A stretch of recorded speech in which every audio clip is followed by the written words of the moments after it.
I'm Susan Graham of Senior Edge Legal. What does a will include? A last will and testament includes a number of critical parts. The first part is who's going to handle your affairs when you're gone. That person is called a personal representative in Idaho. They're also called executor or administrator in other states. The next part of a will address who's going to be the guardian for your children.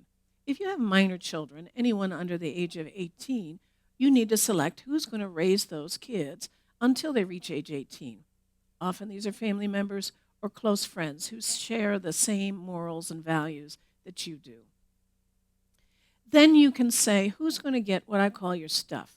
That means who gets the gun, who gets the china, who gets the rings, that kind of thing. Now that list is separate from the will. You can change it anytime you want without the help of an attorney.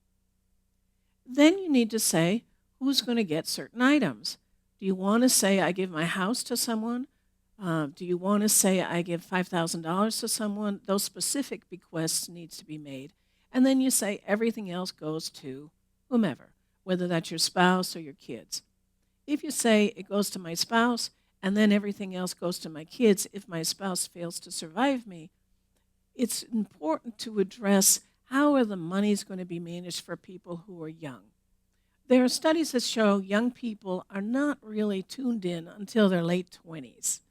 That means they're not mature enough to know how to handle money and be responsible. So oftentimes we say that if money goes to a young person, it's going to be managed for their benefit until they reach age 30.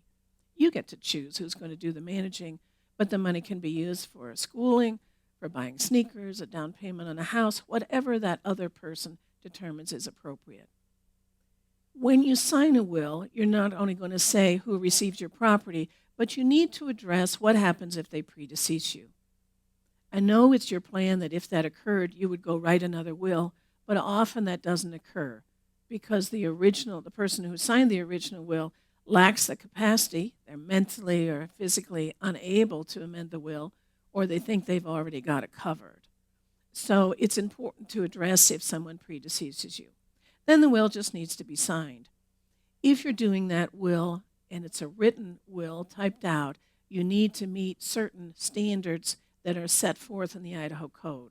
So it's dangerous to do your own will unless you're going to do a holographic will. A holographic will is one that you do 100% in your own handwriting. It needs to be dated and signed. Doesn't need to be notarized, doesn't need to be witnessed. So what does a will include? It includes many important statements about your future.